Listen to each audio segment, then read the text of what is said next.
All right, everybody. Welcome to the third and final day of Relix's Jazz Fest celebration here at the Mint.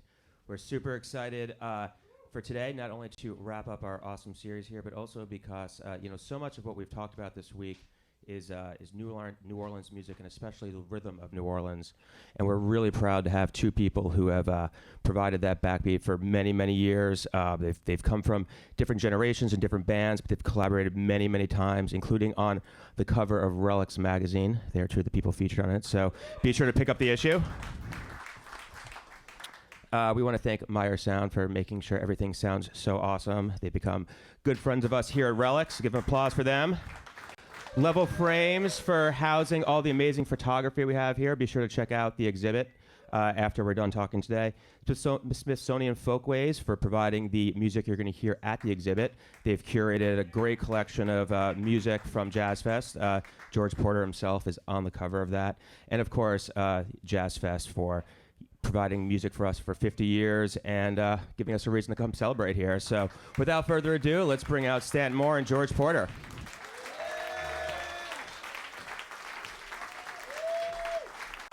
All right. Round of applause, everybody. Yeah.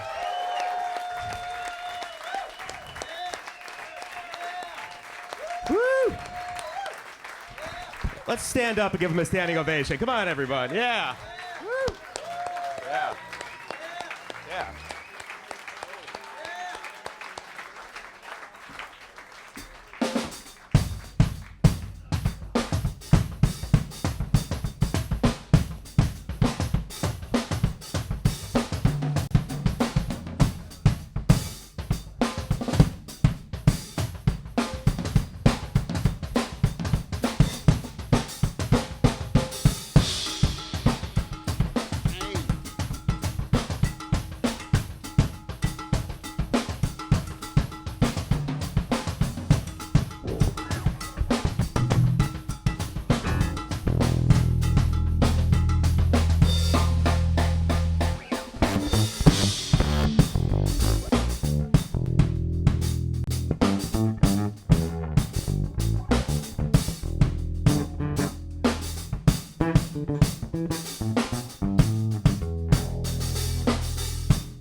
All right, that was awesome. So we have a lot of ground to cover today. 50 years of Jazz Fest, all that you guys have going on individually and collectively. But before we jump into all of that, I know we're going to answer some questions with spoken word answers and some questions musically, like as we just heard. But I was curious, and you guys have collaborated in so many different settings. We've seen you guys collaborate at Brooklyn Bowl, on jam crews all across the country and the world. Really, do you guys remember the first time you guys met and had a project together? That's a great question. We're gonna do the hard ones really early. You know? I remember. Yeah. You do? Yeah. Yeah. Well, Stanton, I believe Stanton was in school. I never was really sure if it was at Tulane or Loyola. Okay. And I had a band. All of us running partners, and we used to play. I think it was it Muddy Waters? Yeah. Muddy Waters. And Stanton used to come to the gigs. Russell Baptiste was the drummer at the time, and Stanton he was to sit at the side of the stage, and he was just watching Baptiste, and he zoomed in on Baptiste, and I used to notice that he used to be taking notes and things too. I don't know how it happened, but I think Baptiste got put on a hiatus for one of many. one of many hiatuses. And Stanton came in, and I think he played cause we used to play. I think we used to play Thursday, Friday, and Saturday or something like that. We used to play 3 nights in a row in the same one place. And Stanton came in for that weekend, but for Baptiste to get his gig back, he had to come in and sit on the side of the stage and watch Stanton play his gig. That was funny. So for me, I was, as George says, I was in school, and I was starting to think I was getting my thing together, thinking I was becoming a little badass, right? And as you do when you're young, you don't realize how much you have to learn. And somebody kept telling me about, man, you got to go see George with this drummer he's got with Russell Baptiste, right? Mm. So I was in the Tulane quad with a bunch of friends, and, I had my shirt off, and I had long hair at the time. And I'm walking across the quad, and y'all are playing. And as I get closer, I'm like, wow, this is killing it. As I got closer, I was like, wow, this is really killing. And by the time I got to the side of the stage, seeing Russell for the first time with no shirt on, completely ripped, with purple MC Hammer pants on, and y'all were playing the Tulane quad, and he went into a drum solo, and he was playing with, as you know, so much energy, and it was so raw and so uninhibited, and I lost, forgive my saying this, I lost my shit. I had an emotional reaction. I was jumping up and down and screaming, and you, of course, were at the front of the stage, and Russell was playing so much. He fell off the drum throne. The drum throne broke, but he came off. He landed on the ground and got back up and kept playing. And when he came off stage, and I was shy at the time, I still am a little bit, like as far as approaching people, I grabbed him by both shoulders and I said, man, I want you to be my teacher. I was like, I want to learn from you. And I was already studying from Johnny V, but Russell had I was a young kid at the time. I was 17 years old, and he was 24. And I was still skateboarding and all this, still into some punk rock stuff, But Russell played with that punk rock energy and that, part of my saying this, but, no F's kind of attitude. And just, complete musical daredevil, really. And at that age, that just brought me in, and I started following Russell, carrying his drums, and coming to all your gigs. And let me say, man, George, I was this little dude. I was 17 years old, and George was always patient, accommodating, and encouraging, And as George said, there was a time when Russell had to do some gigs with his family, with the Baptiste brothers. Oh yeah. Yeah.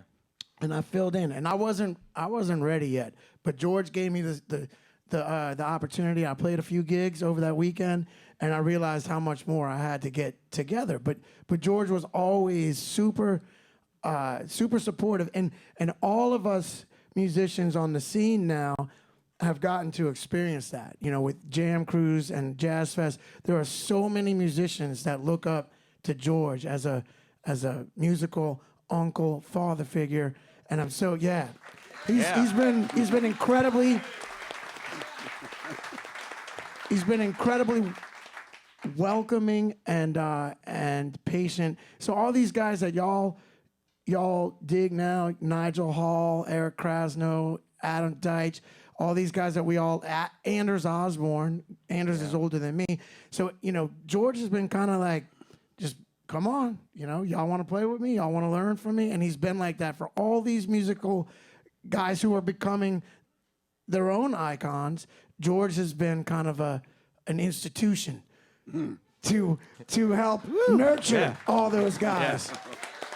Yeah. Okay, I'm gonna leave now. Well, George, this is the 50th year of Jazz Fest, obviously, which is a huge accomplishment for any festival to make it this long, especially, Jazz Fest has had so many obstacles. And, you played the first Jazz Fest. You've been part of, Jazz Fest since before it was actually a fully realized event, Did you remember when, that first Jazz Fest kind of how it was approached to you and the band at that point? Like what their vision was? And can you give us some highlights from those early years before it even moved to the fairgrounds? I never really gave it a lot of thought. How for us at the time when it happened, it was like another. We've seen little festivals come and go all the time, but I think this one was encouraging because of George Wing was involved, and we all knew about the one upstate that has lasted a long time. Yeah, the Newport Jazz Fest. Yeah, Newport Jazz Fest. That's so. And the festival in Nice, which the Meters played as well, So we knew that there were festivals out there in the world that have, went the distance. Yeah. And so we had high hopes for the Jazz Fest, and a lot of local players had a lot of high hopes for Jazz Fest. A lot of us have went through the whole thing. Then some of us fell off to the wayside, and because of the festival need to expand or grow, whichever is the best word. A lot of those local players got burned. But then there was I don't want to go there. Just thought of something. Not too much truth. Too early for too much truth. Too early for that much information. Well, while we're in behind the music mode here, I mean, not only have you been a performer, a constant performer for 50 years, but you actually had a behind the scenes role at the festival for many years. I was a production manager for I think about 20 years, something like that. Yeah, and I mean, how did you fall into that role? And can you talk a little bit about, I guess, I wouldn't call it a challenge, because for us as music fans, it was a blessing. But, there were times when you were doing production, then, people would look and you'd be on stage 3 stages away, kind of at the last minute when needed. Well, I don't think it was only musicians going through the school of music or the school of production. I believe that I was the very first roadie in New Orleans. I mean, I really do. I believe I was for the Herbert Wings band, the Royal Knights. I did all that. I did all this gear, and I moved it. I set it up. I tore it down, and I broke it and repaired it. Yeah. So probably 40-50% of the guys that was working those first 2 jazz festivals came through the Porter School of roadie. Yeah. So when my friend Steve Egerton got brought into the mix, Steve Quint wanted to know, man, who should I get to take care of this other stage, which turned out to be what we call the Accra stage now. Mm-hmm. And Steve suggested me. Yeah. And said, man, Porter, he knows that work in and out.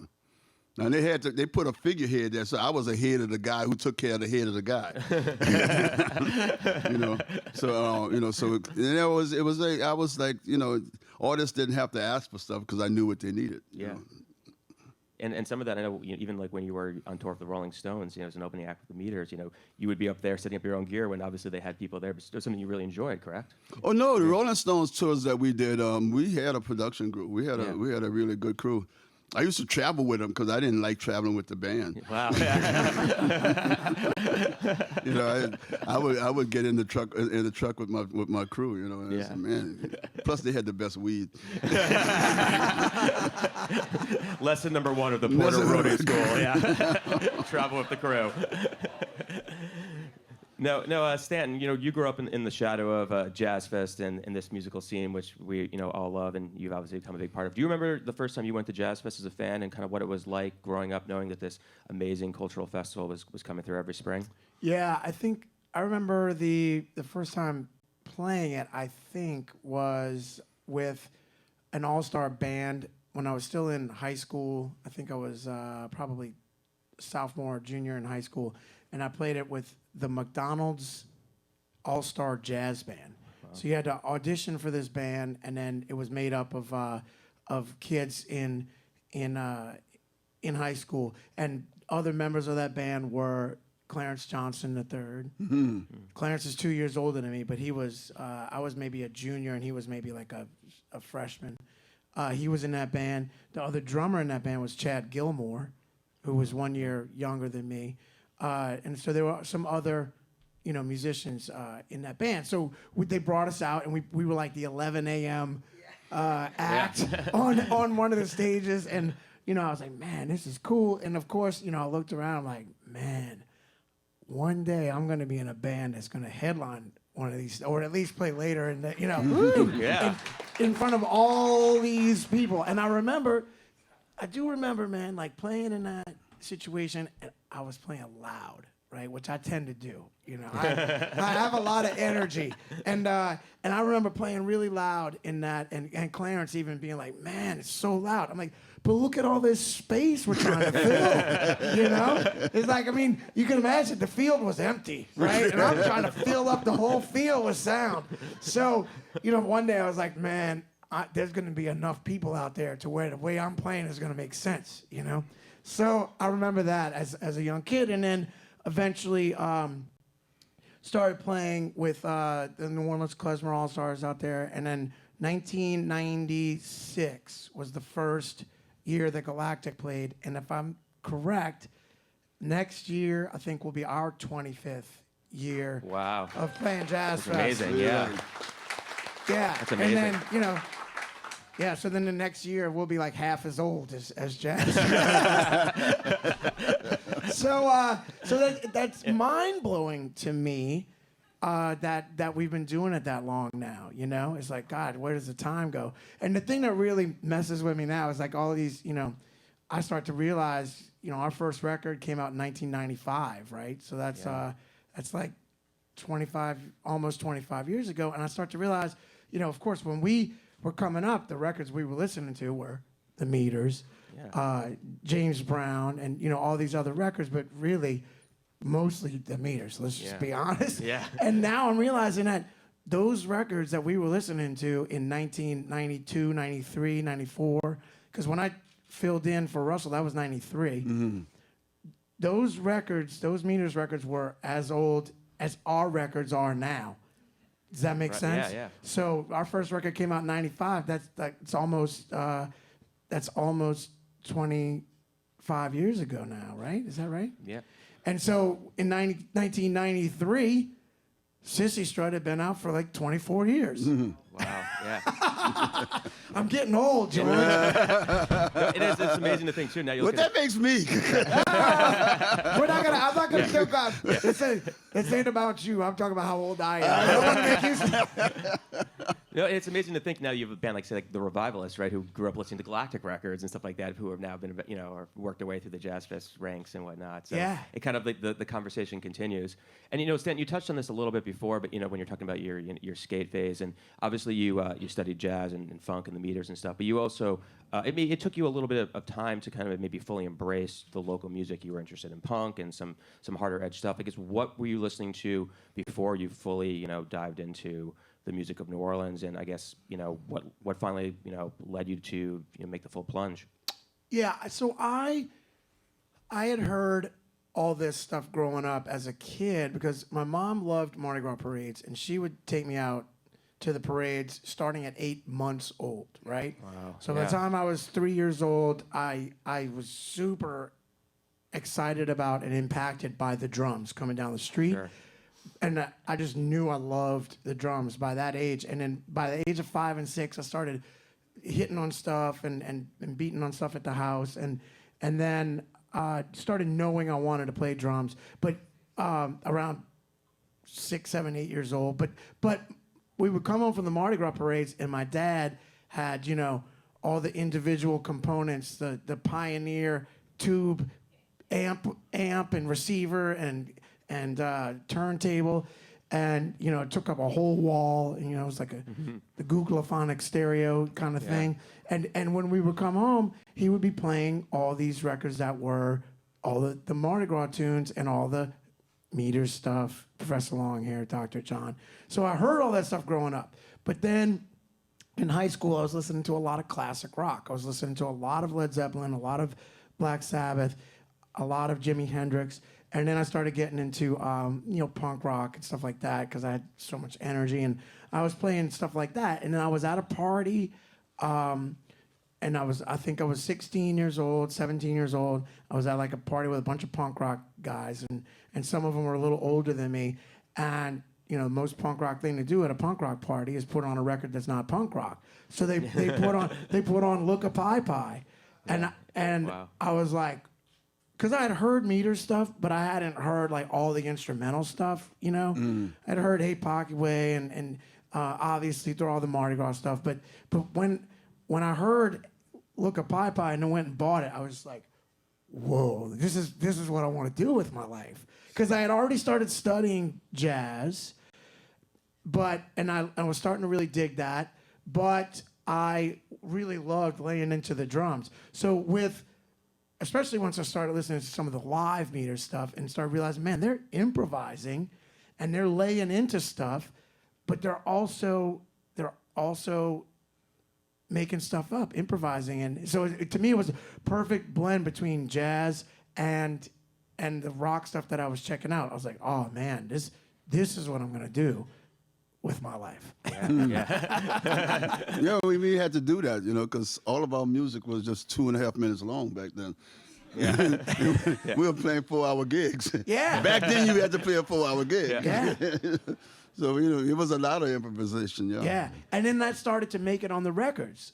Like Right, Ain't right. No Use. Ain't No Use, yeah. The end of Ain't No Use. I mean, dude, that is an improvisational masterpiece. I mean, y'all are all just playing, man. Yeah. It's unbelievably Applause for that, yeah. Unbelievably an amazing, you know, example of just group improvisation. It's unbelievably awesome to me. But so yeah, once I started hearing the way that y'all were stretching out on all that stuff, I was like, that's what I'm gonna do. Yeah. Well, you know, George, obviously you invented funk music. You know that you've been part of it. You know, you've been a cornerstone of for so many years. However, I know that, you know, from talking to you over the years that, you know, one of your great interests that maybe you've explored maybe a little bit more recently is jazz music and bebop and stuff. Can you talk a little bit about kind of your finding jazz and some of the ways you've been able to kind of explore that more recently? Well, when I was a kid, that was, I mean, when I was 15, 16 years old, if you was going to work a gig, if anybody called you, first of all, if you got to call, when you got there, you best knew how to swing. You best knew how to swing. And I didn't know names to a lot of songs. And then really the truth was that almost probably 80% of that music back then, you know, they all were 12 and 16 ball blueses. You know, so I mean, to swing a 12 ball, 16 ball blues, that was, you know, a piece of cake for me. I learned how to do that. That was easy, you know. But I didn't, man. It's some of that stuff to even today I don't know the names of. Right. Yeah. You know, but when a guy called a song, I say, first thing come out my mouth, 12 or 16. right. You know? Because but it wasn't until you know, and I believe I told a story the other day, but it was I was used to go hang at the Dewdrop. I was 16 years old, and Frank Pena would always throw me out because he'd catch me. But sometimes I can get past the door. If he wasn't at the door, I can get in. But when Pena was at the door, there was no way. Go away, youngster. Go away. Yeah. You know? But this particular night, I got in, and I was listening to these guys play, and you know, and it was again, it's 16 and 12 ball blues. I said, man, I could do this, you know. So I did that night. I didn't have the kahunas that go up and then they used to have a bass guitar leaning on the organ. Yeah. It always would be there, you know, and nobody would ever touch it. And so maybe a couple of weeks later, I got back and you know, I'm ready because I said I could do this. Yeah. And I go up to the keyboard player and I said, hey man, can I play that bass? And he said, sure, youngster, come on up. Yeah. Actually, he was looking over his left shoulder. Said, sure, youngster, come on. And I got up and and I'm ready to play this 12-bar blues that's gonna come up. And he calls a song called Tune Up. Well, Tune Up wasn't a 12-bar blues. It wasn't a 16-bar blues. It's like, and they started playing the song, and also the tempo was like, way up there. And I just was not ready for that gas, and they started the song and they playing, and he looks over at me, come on, youngster, get in there, come on, you can get it. Man, I don't even know where y'all at. Yeah. No, y'all started in this key, now y'all just in another key now, he reached over, he stopped playing organ, he reached the bass, and he put the bass on, and he started playing those changes. And I was like, wow, that floored me. My brain was almost like, but it was like a nightmare that stayed with me for probably 3 or 4 months. And I went back in 3 or 4 months, and I was asking him to sit in again. And I was prepared for him to throw that song at me, and then he played a 12-bar blues.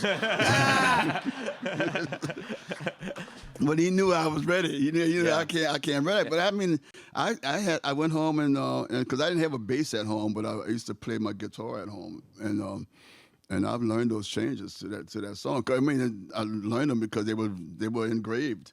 Yeah. And I would have nightmares waking up.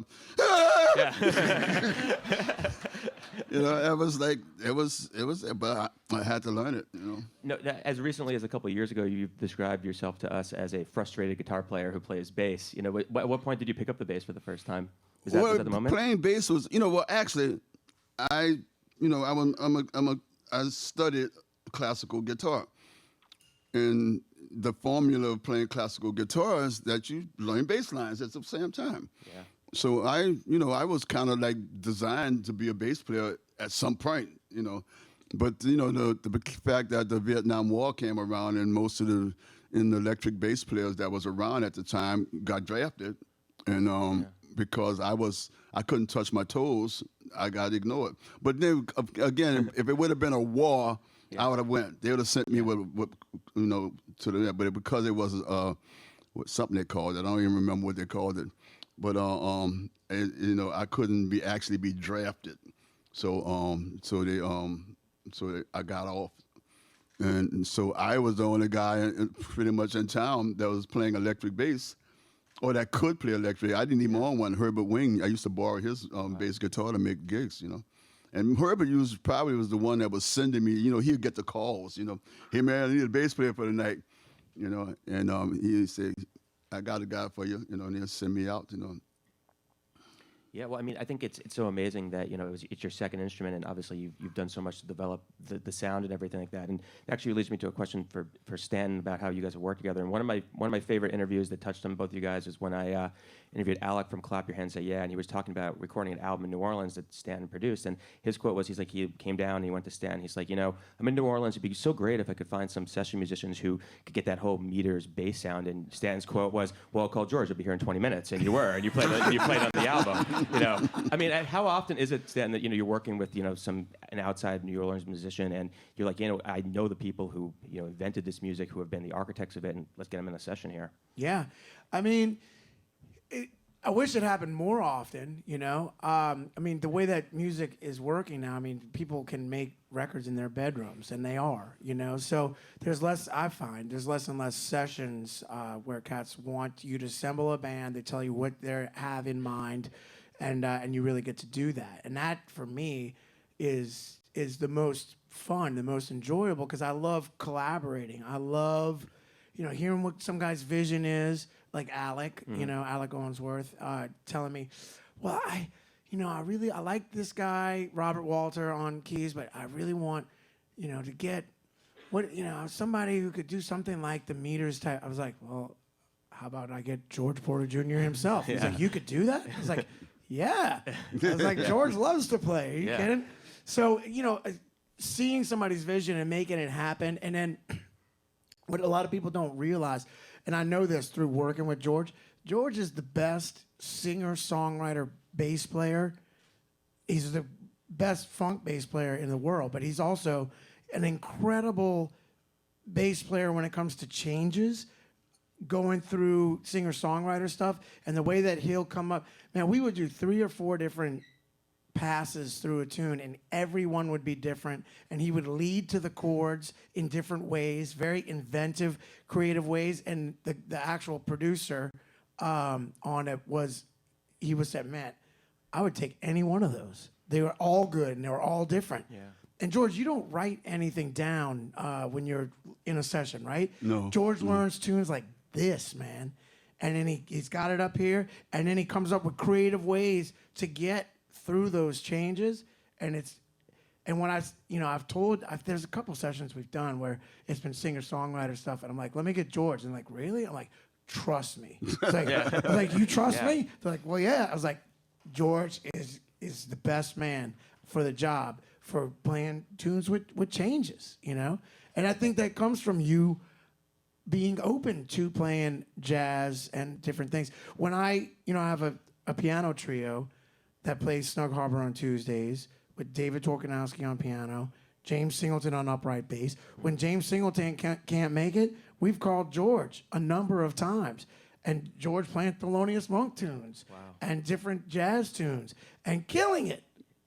I'm sitting here swinging out with brushes, and there's George Porter Jr. Playing bass and killing it. But it's because he's open to that, and he's been exposed to that for so long. I mean, he's played so many different types of gigs for a long time that when you throw some singer-songwriter stuff at him with some changes, he's like, oh, I got this. And he comes up with creative ways of getting through the changes that other bass players just don't come up with. It's amazing. Let's give a round of applause for that. Yeah. Now, and George, you're still very active in the studio. Can you talk a little bit about some of the solo work you've released and you've been working on the last few years? Do you have that same kind of open-minded mentality of like, hey, let's just get in there and see what happens, or is it more of like a concept? Okay, now I really want to record something that has more of a singer-songwriter feel or a jazz feel, or bring the running partners in and record some of these old meter songs that never were documented like you did recently. I don't know how to answer that one. Well, I think the ideal thing for me when I'm thinking of, because I'm a horrible lyric writer. Most of my lyrics are he humming, Yeah. and so I've been lucky or fortunate to have a few female writers / singer-songwriters themselves, contribute lyrics to me, and a couple of young guys. Billy Ayuso and Brian Stokes wrote songs for me. Both Brian and Billy, I have to always scratch my head because they write, sort of like Robert Hunter, lots of words. Yeah, yeah. And so I have to try and make it lyrically work for me, and then I'll send it back to them and say, well, does this work? And Brian would say, well, yeah, but you broke the story up. So I say, well, okay, but this is what I like to do. Now you rewrite the song, something like that. And Billy as well. But Billy has kind of come around to knowing what I think when I think. But the girls, man, Mia Borders and Susan Calso, man, those ladies got me, man. They know, and Leslie Smith as well. Leslie has wrote things, and a good friend, Miss Denise Sullivan, has wrote a few things for me. And she always says she turns my words into English. And but yeah, no, the ideal thing at this point, I have 3 projects like in the can, and that at this point I'm just kind of become comfortable with my vocals. Yeah. I think the music is done. And one's a running part in this record, which I have to redo the guitar parts on it because the previous guitar retired. And the new kid on the block, Chris Atkins, is playing so much better musical towards that I want to put him on those records, If it's going to be a new running part in this record, he should be the guitar player on it. the Porter Trio, which is Mike Limler, Terrence Houston, and myself. And that's our old Monday night gig. Commercial. We that gig, those songs came out of just Monday night, go to the gig, don't talk about it, just start playing. 2.5 hours later, we stop. Yeah. And then I just started taking that stuff and listening to them and say, wow, this should be a record, So we've been doing that. We've taken too long. It's about 2.5 years into that project. We have the tracks they recorded, but about 5 years ago, I went to a prominent jazz musician in New Orleans, and I said I wanted to do a jazz record because I played with Frank Moulton and David Lasty and some of the old guys from the school that as a kid. Those guys were jazz musicians for the most part, but there was a community of New Orleans musicians that played jazz music, but wasn't connected in the jazz community because the jazz community in New Orleans has always been pretty, tight collars, to some of those collars too damn tight, and it's, so the guys that I was hanging out with, I absolutely, because these guys can swing with the best of them, and but they weren't songwriters, they weren't creating new jazz music, they was just recreating, the old standard jazz stuff that was out there, and David Lassie, before he passed away, I started writing this record for him. I was going to write this record for David Lassie, and it was going to be a bebop record. But David passed away. And so I said, wow. And I had this bebop record, so I decided, I said, maybe I'll get Juanita Brooks to do do this record, because she can sing that kind of stuff, And then she passed away. So I told Snooks about it. Snooks said, I don't want to do the record, Porter. Yeah. I don't have nothing to do with that record. So that record is kind of sitting, and it's all recorded. I mean, the whole project is there. I just, I never got a person at this point that I'm not sure if I want to present it to anybody, because everybody passes away. So that may not be a good idea. But I would love to do a jazz record. I just got to rewrite it, I guess, or just write a new one, just leave that in the corner. But my newest idea is that I'm me, my bass, and a female singer. Wow. And just the three of us, and we're going to do some. And I don't have a clue where we're going to go. I've been writing, just things off the top of my head, and then giving the music to them and let them write the lyrics, Amazing. And then I'm shooting at, about 5 or 6 of New Orleans' female community. Yeah. And it's gonna be good. I'm liking it already, and I don't have the whole vision, the whole picture, but the idea is very good. Well, we're excited for all that to come out soon, so thank you so much. Yeah. And as busy as you are with all those projects, you obviously have a lot of other gigs tonight. You're playing with Foundations of Funk. Can you talk a little bit about how that project's evolved in the last couple of years and what we can expect tonight and in the future? Which funk? Foundation. Oh, Foundation of Funk. Yeah. Oh. Yeah. Yeah. Sorry, Zig. I didn't mean that, bro. I heard him. No, Zig has been pretty much the founding father of that idea. We did. He invited me out to California. It was my birthday is the 26th and his is the 28th. Yeah. So he was having his birthday party out in San Rafael or something like that, somewhere north of San Francisco, and he invited me to come out and do the thing. But the buyer wanted to call the band the Meters, and I have been very hard shell about the band that gets called the Meters have to have all the meters in it. Yeah. It's not 2 meter, 1 meter, or something like that. Yeah. If it's to be the Meters, all 4 of those people need to be on stage. Yeah. And so. I mean, I expressed that to Zig, and so Zig came up with the idea of Foundation of Funk. So this is like almost 10 years ago, and we played the gig, and it was his core band from at home, I played bass, and I think we did like a weekend. I think we might have had like a rehearsal gig. We got paid for rehearsal, and then the next day was the party. And but about, I guess it's about 3 years now, 2 or 3 years now, that we've been doing these foundational funk gigs, but we've been doing them with different configurations, because the idea of the foundational funk is that Zig and myself, and we've been getting other players to, to contribute to the idea. But I think Zig probably can answer that question much better than I could, because, I'm kind of like, I don't know if I'm a foundation or anything, Yeah. I'm a participant, Yeah. But I'm not sure if I'm the foundation, I think that. Yeah. So humble. I always think that the drummer is the foundation, to any real groove, and so I'm the bass player that ties those pockets together. I'm the glue, maybe. I can be the glue. Yeah. But the glue of funk band. Yeah. But I've always been happy, taking that second seat.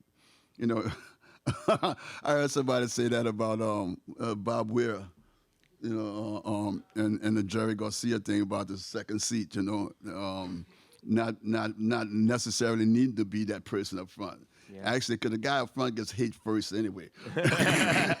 When everybody gets upset, they get upset with the guy up front. You know, and so I'm very happy with being the person. But I mean, I've been the artist now for 20 some. Well, actually, since I've been sober 31 years. So, wow.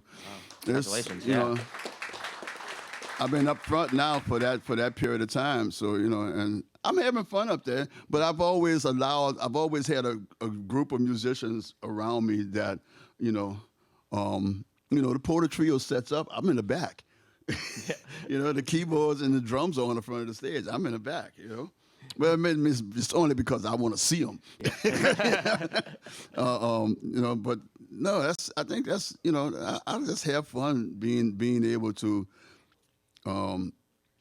support concepts, and like you were saying about the songwriting thing, we did that with Robert Palmer. Sneaking Sally Through the album, that was the Meters rewrote that record. Yeah. I mean, he wrote the lyrics, but we wrote the music, and he didn't even put our names on the record. So at some point in time, you start thinking about, man, how much you're willing to contribute to these artists that's coming in from other parts of the world to New Orleans to take, to use our musicians. Our musicians in New Orleans has been getting used forever.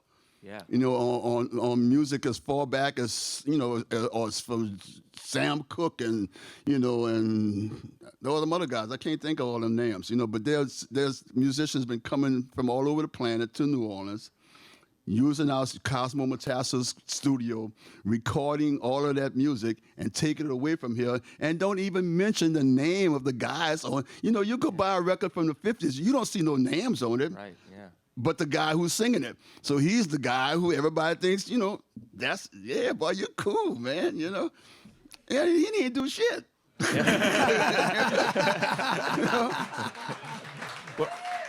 Oh, I'm sorry.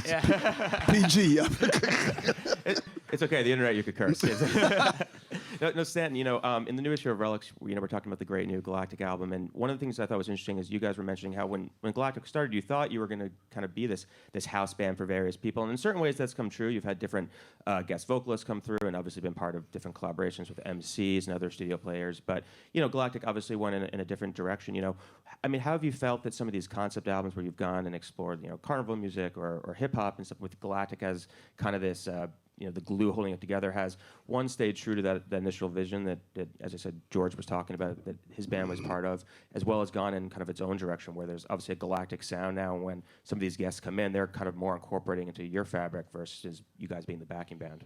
Yeah, so that's a great question, and that's an interesting thing that we've discussed with ourselves. When we were coming up, one of our goals, of course, was, to absorb our influences and the Meters, Booker T and the MGs, those guys were the core musicians, and the Muscle Shoals band, those guys, and the Wrecking Crew. All these guys were, the core that supported these other artists. And so we thought that we would get to some point where that would maybe start to happen for us. Wouldn't that be cool if other artists started coming in town and wanted us to play on their records? And that's what we were thinking like when we first started the band. But as I was saying, the music industry has shifted so much where people who are making records, you don't have them coming in and saying, okay, we need to get this band of musicians.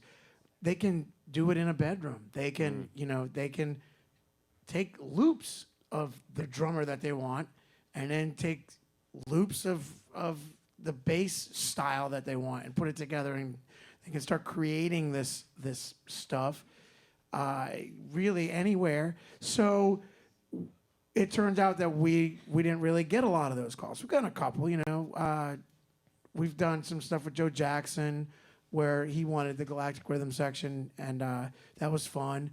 We've done a few other things, and that's been fun, but nowhere near what we were hoping to get to, where we're like, man, we played on this classic record, classic record. Like George talks about, I mean, that Robert Palmer record, that's a great record. Yeah. Not because of Robert Palmer, but because of these guys, Yeah. Earl King Street Parade, that's a freaking amazing record, A lot of the Lee Dorsey records, a lot of, the Dr. John records, and they have these guys playing on it. So we wanted to get to that point, but like I said, the music industry doesn't really work that way these days. So what's kind of happened is we've kind of flipped the script. So we started reaching out to these other people that we wanted to work with and started bringing them into the fold and having them be collaborators, special guests with us. And that really started happening once we parted ways with Houseman. Rest in peace. I'm going to try not to get emotional whenever I mention his name. But he was with us for about 7-8 years. And then once we parted ways with him, he just got to a point where he wasn't really in a shape to tour, and we didn't want to be the ones that ran him into the ground, and so we didn't want to just replace him. So we did some instrumental stuff for a while, and then the next record we wanted to go in a different direction. So we got all these alternative hip hop MCs to come and do stuff with us. Charlie Tuna, Lyrics Born, and so that really started this whole idea of, wow, well, why couldn't we get Macy Gray? Why don't we call Mavis Staples? And so we've done that, and we've had, sometimes the artist will contribute the lyrics. Sometimes we have writers help us write the lyrics for these artists. And so we've kind of become our own unit that brings in artists, and then we support them and collaborate that way. So, and it's been a very fun, very much a learning process for us. And it's helped us create music that we otherwise would have never come up with, And I think we've gotten comfortable with and have embraced the notion of just trying all kinds of different things. And what's the worst that can happen? I mean, it's just music. So we've gotten comfortable with putting our necks on the line, taking those risks, Like, what are people going to think about this, us with Big Frida? Yeah. Right? Yeah. Like, before anybody knew who Big Frida was. Yeah. And turns out it was really, really cool. And now, it's like, oh, yeah, that's cool, But at the time, I was like, I don't know, man. I don't know about this. Yeah. But it wound up being really cool. So, but, it kind of stems from us wanting to be kind of the house band for different artists. But then we kind of had to just go out and get those artists and bring them in, kind of flip that model. Well, yeah, I think we want to save some time for some questions, but one more before we do that, and then kind of speaking of this collaborative spirit and kind of trying new things. Galactic recently purchased Tipitinas and is bringing it into its next era. We did? Yeah. That wasn't a dream. I mean, what's that been like for you? Now, being on the other side of the situation. What have you learned from that, and what are some of the new things that we could expect coming down the line? Yeah, it's still a little surreal. And I mean, come on. I mean, it's like, that is the church of funk for us. I mean, that's where where I've gone to watch, this gentleman and the rest of my musical heroes, man, And so our goal is to prolong, preserve, protect, and maintain this amazing place that these guys created. Guys like George and the Meters and Dr. John and the Neville Brothers and Cyril and Zig and Leo and Art, and these musical forefathers, we just wound up faced with the opportunity that maybe this could happen. And we were like, man, we've got to pull this together. I mean, and we pieced together the deal, over 7 months of intense, emotional, very stressful negotiations. Ask my wife. She's sitting right there. There were many nights on the porch drinking wine, just like, oh, my God, should we do this? Oh, my God, are we going to go bankrupt? And we did it, and it's going well. It is. Yeah. It really is. And we weren't looking to oh, maybe we should buy a bar, or maybe we should go into the music club business. It was like, oh my God, we might be able to be the stewards, the caretakers of this place that is our favorite place in the world, that we learned how to play, and we were so inspired for so many years. I mean, we've been playing there now for 25 years. I mean, that's a quarter century. Yeah. Mm-hmm. And so we started to realize, if not us, then who? We didn't want it to go to any corporate entities. We didn't want it to be sold off for condos. Mm-hmm. So we really, I do want to say, we really do appreciate the outpouring of love and support from all of you guys. Thank you for really supporting us in this undertaking. But we have great staff. We have our management is helping us oversee it. We have a really good accountant who's helping us. We have good legal representation. I mean, we're taking this really, really seriously. Yeah. I mean, there are multiple Slack channels, group emails, group texts, and at least 3 conference calls a day. And I swear, my wife, God bless her, she's seen me pick up the phone and go, oh, somebody's like, what happened? I'm like, oh, things in the transition that have been difficult. But on our side, things are great. Dealing with the previous situation has been a challenge. Yeah. And that's all I'm going to say about that. But we're getting through all of that. And it feels great, and we're doing what we can as we can. We've put in a new PA. We've put in a box office. And and then people are like, I thought y'all said you were going to put in new toilets. I was like, did you flush it? Because it goes whoosh. We had tank toilets on there, and then the staff was having to go in and plunge the toilets in the middle of a busy show. So now we've got commercial grade toilets. But and we want to maintain the vibe. We want to keep it funky, and we want it so that when you walk in there, you're like, wait, has it always been like this? Or no, I can't tell. We don't want to change it. We just want to make it a little less gross and function better. And we just want to make it so that we want to continue to create amazing experiences for both the musicians and the patrons. Yeah. Every time you come in there, we want people elbowing each other, being like, oh my God, can you believe this? Can you believe this is happening right now? And we want that on stage, and we want that in the audience as well. And, we feel like we're in a unique position that we grew up dreaming to play there, man. I started going there when I was 16 years old. like George going to the Dewdrop, Yeah. you know. And I was going there for the Young People's Jazz Forum, and it was during the day on Sundays, and the other kids going there at the time were Nicholas Payton, Jason Marsalis, all these guys who have become professional musicians. And Johnny Vodakovich was one of the guys leading the thing, and Johnny would let me play. And man, they would call Olio, and you know,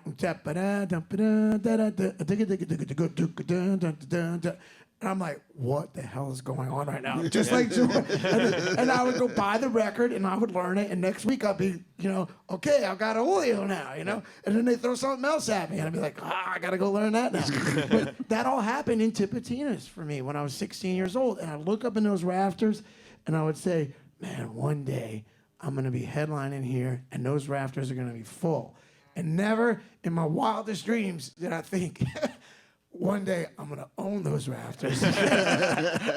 But it's incredible. It really is. It's unbelievable. And we don't look at it like we own it. We look at it like we are lucky enough to be given the opportunity to be the caretakers and the stewards of this most amazing place. And our two things that we want to keep in mind, right?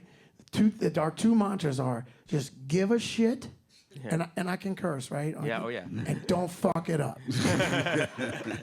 That's it. Yeah. That's it. You know, we don't want to change the vibe of the place. We just want to make it function better and just let it continue to be the best version of itself that it can be. So the toilets go. Yeah, the toilets go.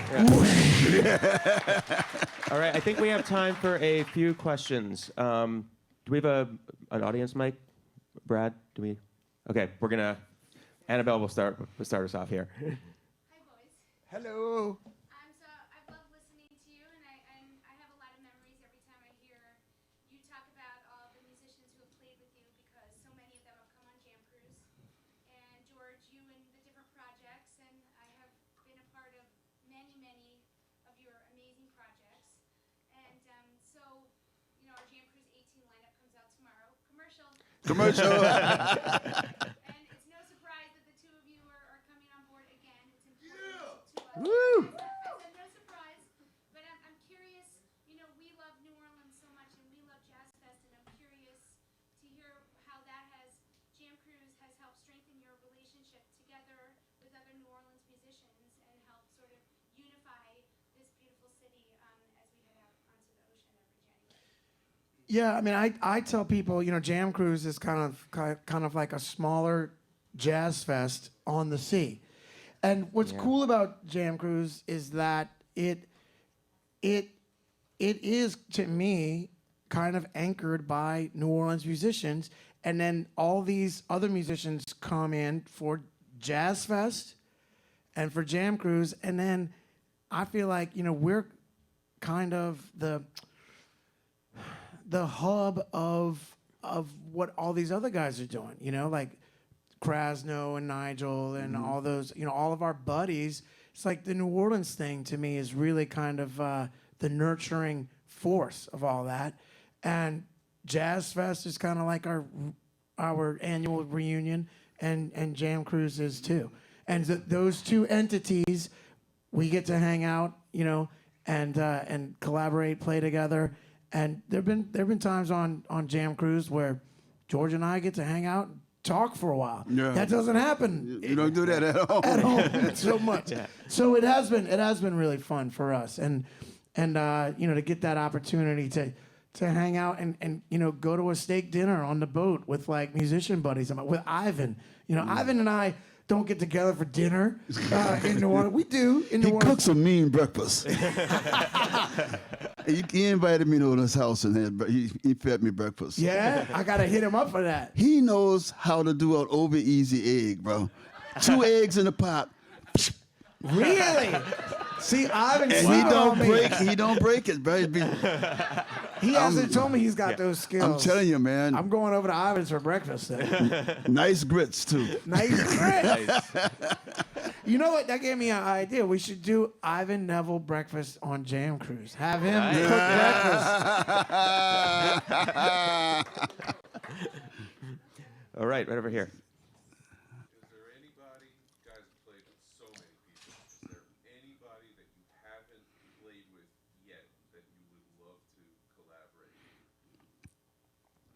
Yeah, I don't know. For me, a lot of the guys that I really wanted to play with, you know, have kind of went on to the next venture in the big band. But I mean, I always wanted to play with Miles, you know, and I just thought that after I heard that what that was that God, I can't even think of the name of it now. Bitches Brew. When I heard Bitches Brew, I said, oh man, that's. I could do that. Yeah, and then, you know, and then you know, and I just thought that, you know, I went at the time I was thinking Zig and I, but Zig got the call, you know, but unfortunately the wrong person answered the phone, but you know, I don't have too many. I'm centered at home, you know, so I'm waiting. I still believe that all the music that can be played and I want to play is here. Yeah. You know, so I'm waiting for that magical moment, but you know, it's gonna stick out. I mean, I think the project that with the girls is gonna be, you know, is kind of gonna fulfill my requirements, and then I can start looking around outside. But other than that, right now, at home, I'm looking in the crevices of New Orleans to find that thing I'm missing. I'll tell you a little story. You know, there's probably a few more people I would like to play with, but I'll tell you a little quick story in that, you know, one of the top cats that I wanted to play with for a long time on my list was Maceo Parker, right? Yeah. And so I got asked to do a super jam at Bonnaroo with this gentleman on bass and Maceo Parker. And I think Kraz was on it. Kraz was on it, Yeah. So, you know, I'm talking to Maceo backstage, and, you know, he's probably looking at me like, you know, this is the dude on drums? And we decided some tunes to play. There was no rehearsal. No rehearsal, yeah. Yeah, and we decided to start off with Donny Hathaway, Everything is Everything, right? Yeah. Can we play that together real quick? Yeah, let's hear it. Yeah. Do you remember how that one goes? Any key. Any key. Any key. Your choice. Yeah, okay.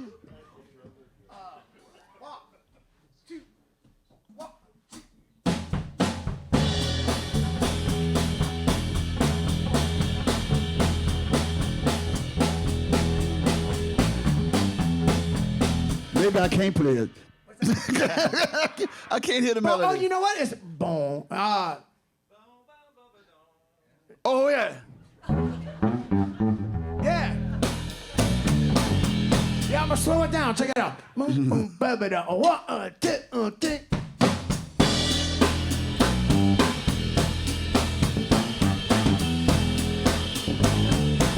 Yeah.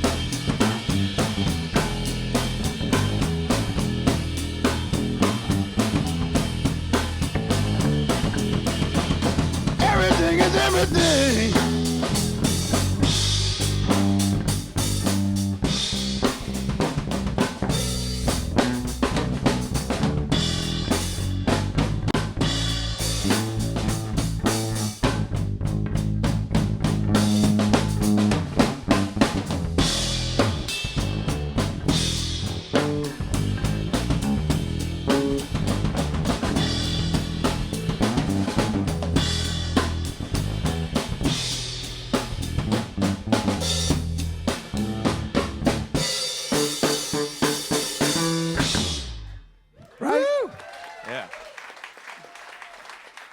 So we go out there, and you know, we knew that we were gonna play before Maceo comes out. So that's why I was like in this back, just in build up, right? Just like waiting for Maceo to come out.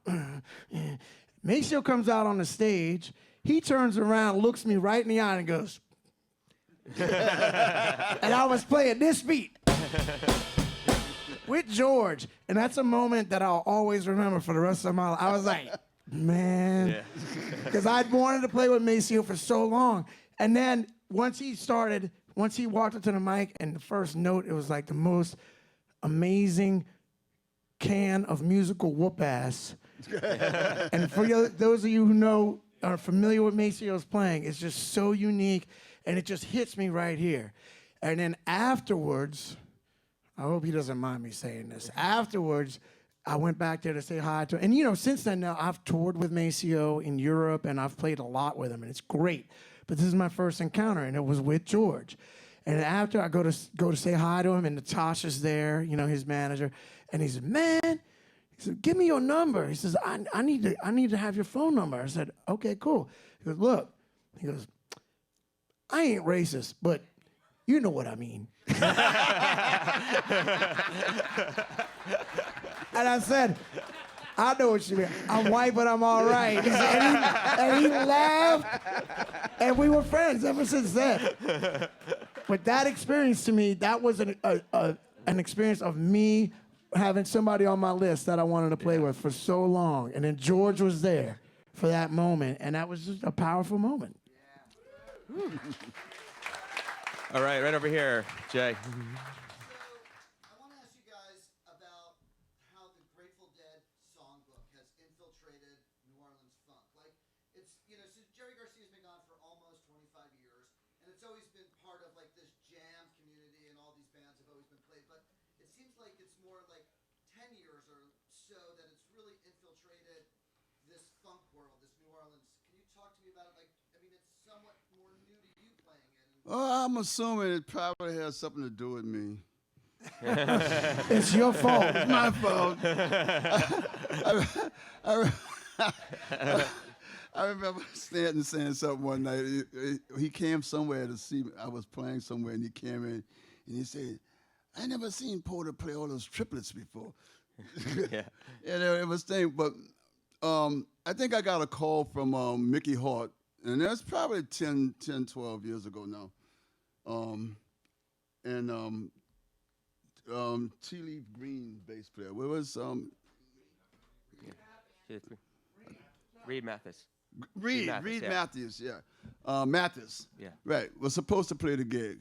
But he the band was his band had obligations. And Steve Kimmock had played with Porter Baptiste Stokes for a bunch of gigs. So Steve suggested that Mickey calls me. So, you know, he called me when they sent me the music I was supposed to listen to. I said to myself, I said, man, I mean, it seems like to me they ought to call that Fish guy, or either Dave Schools. Yeah. You know, I mean, that sounds like the guys that, you know, I knew Dave Schools, you know, but I never actually met the bass player for Fish, Mike Gordon. Yeah. Right. See, I knew that. Yeah. But you know, I think that the fact that, and I don't know how when I don't, not through Mickey. I think the relationship with New Orleans and the Grateful Dead has a lot more to do with Bill than any of those other guys. You know, and Bill is a New Orleanian or Louisianian, you know, by family proxy. You know, I mean, that's just built into his blood. The guy ate alligator when he was a kid. You know, that was just where Billy is. You know, and but you know, the things with all of these the outside promoters coming into New Orleans and doing these shows and bringing in all the different Grateful Dead, you know, things. I mean, everybody's telling me that the Voodoo Dead thing is more dead than voodoo. Yeah. And it may have a point. Yeah. But you know, there's only so much, you know, it's only so much voodoo you can add into the mix if you're talking about playing Grateful Dead songs, you know. And I'm not sure I'm adding a whole lot of voodoo to any music, because when you call me to come play your music, I'm coming to play your music. I'm not coming to play my music. I'm coming to play your music. That's what I'm being hired to do. Now, if you're going to call me up and tell me to come here and I want you to play a bunch of meter music or music that I created, which nobody ever does, you know, they'll call me for meter music. They never call me for my music. But, you know, I come and play the music that that's required. I don't try and bring Hey Pocketway to the table. I don't try and bring, you know, Sissy Struts. I hate that song, man. It gives me chills every time I think about it. You only can listen to a song for 55 years. It's just, you had enough of it. I know, I'm sorry. I shouldn't say that. But no, I really do think that that the mushing together of the San Francisco and New Orleans, I think that's always been there. I mean, I never understood the reason because I know when the Meters first went to San Francisco in the early '70s, I believe it was. Man, we were playing a place I think it was called the Borden House, I believe, and man, it was packed. The joint was packed. I mean, saying, man, what is this all about? And then we did the Rolling Stones tour in '75. And after we did I think it was a arena or something. I don't remember what we played. It was a big place. And then the next night we played a little small club that held about 75 people, and there was like 400 people tried to get in. Yeah. It was like, wow. The Meters. And as far as everything after the Meters, San Francisco has embraced New Orleans music. Yeah. Just outright, Yeah. So that that the dead community in New Orleans, I believe that's just it's like sister cities or something. Guess that's what you call it. Yeah, and the Dead obviously had the Nevilles and Press Hall open back in the day. Yeah. All of the Nevilles did probably a little bit better than the Meters did out there because they were out there more than the Meters. Funky Meters has been out there more than the Meters. Yeah. And I'm assuming the Galactic has done a great deal of wonderful business out there as well. Oh yeah. Yeah, it's one of our strongest markets. Yeah. And San Francisco has always been supportive. Yeah, San Francisco and Colorado. It's like one of the two spots on the planet that you can almost go on any given night. On a tour. There's some nights that you can't go. Tuesday or Wednesday, you can't go to certain cities because it's not going to happen. But you can go to San Francisco or Colorado on a Tuesday or Wednesday night and have a great turnout. Yeah, and we had Phil Ush this weekend right in the city, Yeah. And Phil came out and played with us, Yeah. And then we didn't call him; he called us. Yeah. You called him and say, "Hey, man, I'm gonna come hang out. And I'm bringing a bass." All right, I think we have time for one more question, and then we're maybe hear some music on the way out here. It's right over here. Stanton, you talked about your relationship with Johnny V, that he was your mentor, teacher. Are there younger guys that you look that are, you're their mentor, that you look at as guys that are coming up in the next generation of drummers? Yeah, that's a great question. I mean, I would feel more comfortable with them saying it, but when you've got Alvin Ford showing up, knocking on your bus door since he was 18 years old, and he calls me to go to lunch, and we go to lunch and we hang, and so I would think Alvin would maybe say that we've been hanging for a while, and I don't know if I would call myself a mentor to him, but he's like, man, Stanton's been cool to me for years. He has asked all my questions for years. Yeah. And then Joey Peebles, drumming for the Revivalists, and Andrew Campanelli, all of these guys. Like when we're on tour, man, we'll set up a small drum set backstage, and Joey and I practice together all the time. And then Andrew has taken a few lessons with me. And these guys come around still and come to my gigs and ask me questions, and it's really, it's great to have. I want to have an impact on those guys. I want to share what I've learned, what I've experienced. Otherwise, what's the point of learning all this stuff? But my guys that I looked up to, Johnny V, yes, and he really took me under his wing, and I studied with him pretty regularly for probably 5 years. But man, I cold called Zig to come to a New Orleans Klezmer All-Stars gig in San Francisco, and he came. And Zig was always cool to me. And my other guys that I consider mentors to me, Shannon Powell, Herlin Riley, Russell Batiste, man, he would let me come and sit in on smaller gigs and sit in at rehearsals. And then when he didn't show up for sound check, guess what happened? I got to play with George Porter Jr. At whatever age that was, So this city, New Orleans, is an incredibly community-based city.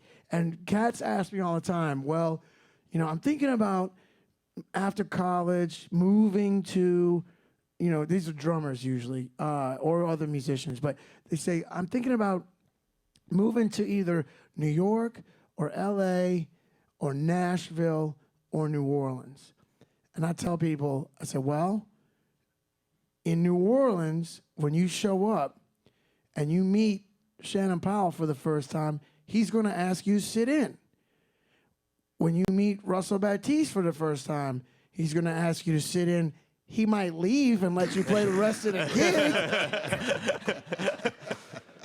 But Johnny V's going to let you sit in. And for the cost of a Budweiser, you can get a 5-minute lesson with Shannon Powell.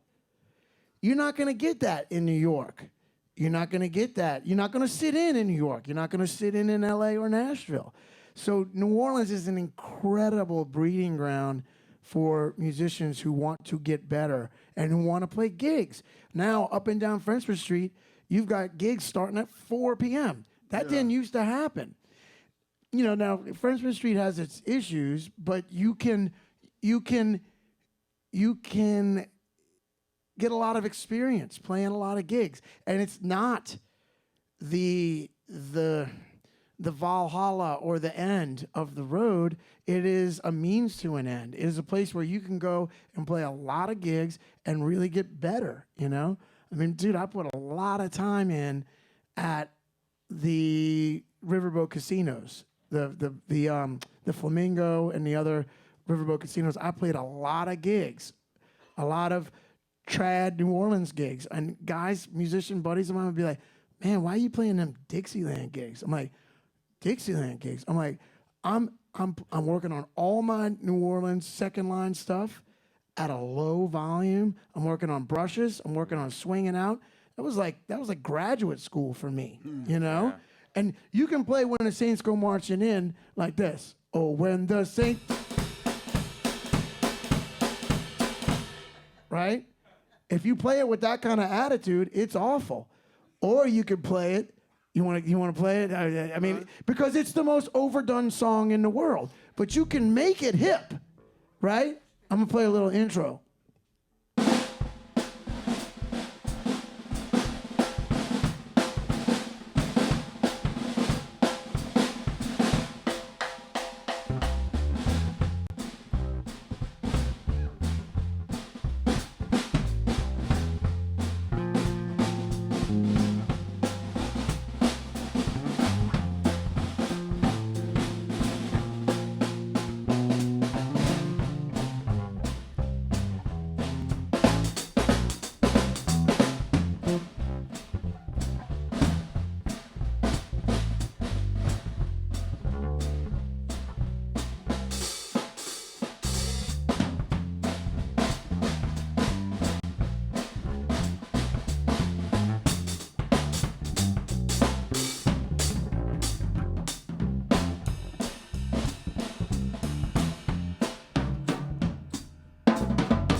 Stan Moore, George Porter Jr. Thank you guys so much. Cool. Are we going to end on the Saints Go Marching In? Can we hear maybe a little riff to take us out here? We could play something else. Yeah. But my point on that was, you know, that was it. That's my point. I made my point. Print was made. It was made. Thank you guys so much for coming. Check out the new Relix issue, and we'll see you at the cocktail party outside. Want to riff? You riff? Want to riff for a second? Yeah. All right. Yeah. Say, I don't know. What you gonna play? Yeah. What's on me?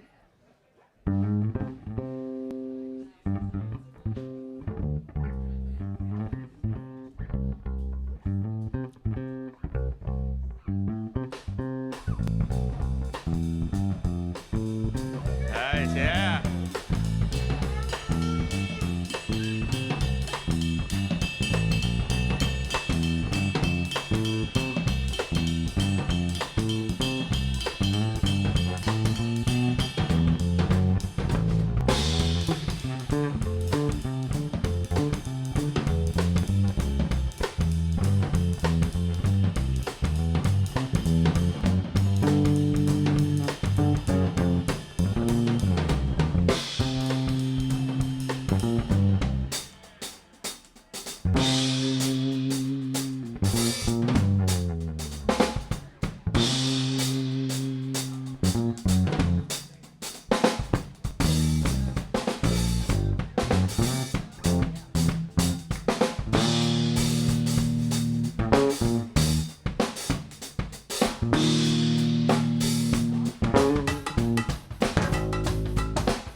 Stanton Moore, George Porter Jr. Thank you guys.